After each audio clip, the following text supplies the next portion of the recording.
What is up, guys? This is the FNH News Reviews and Tutorial here, and today I am reviewing a brand new product called the Logitech K745. Okay, I believe that's the correct number. Let me just make sure.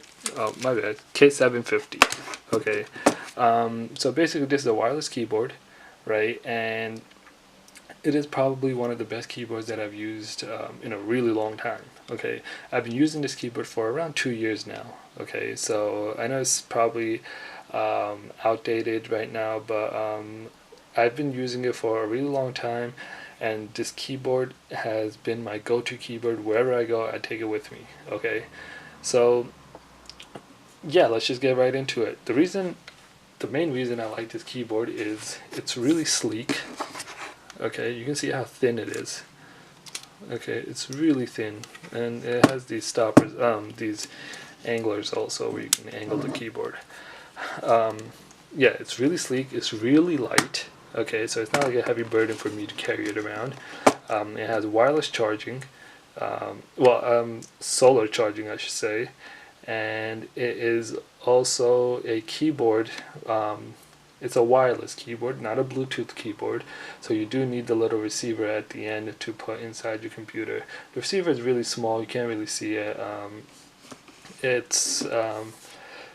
so you do have to be careful with that. You do not want to lose it, but also this is a full keyboard, comes with number pad, and the reason I've been using this for a really long time is when I have the keys, the numpad here, I like to have insert, delete, and all these buttons on top over here. So now you know there's other keyboards coming out which are a lot smaller, with those keys are like, I don't know, like the page up would be right above the left and right key, which I don't like. I like these keys to be separated from all other keys. Okay. Aside from that, they have a bunch of shortcuts on top on the F keys, right? Really convenient. But yeah, I've been using this for 2 years, right? And it has been working ever since. I don't ever remember a time where I had issues where it was dead. Okay, I don't even think you can put batteries in here.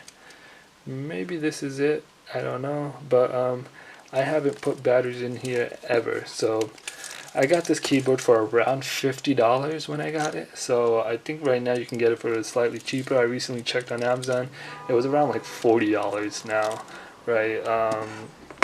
I know that might be still a hefty price tag for some of you guys to pay for a keyboard, but I think this is one of the best keyboards ever. In terms of the actual button clicks, they're clicky, but they're not too clicky to the point where it will disrupt the room or you'll be calling attention to yourself, but they're like kind of chiclet style, right, where it's clicky and you know that you pressed a button.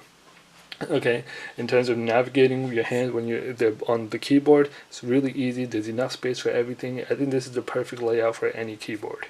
Okay, in terms of spacing, in terms of where the keys are, basically everything. Okay, so yeah, overall it's a great keyboard. Been using it for 2 years, and I don't stop, and I don't think I'm going to stop anytime soon to change it. So yeah, if you guys have any questions or comments, leave them down below in the comments below. I read all my comments, and I would love to reply to you guys if you guys have anything to say about it. If you guys think there's better keyboards than this out there, let me know, and I will do my research on that. Maybe try it out for a little while and see if it's actually better than this keyboard in my opinion or not. Alright, so make sure to like the video, and don't forget to subscribe, and I will see you guys next time.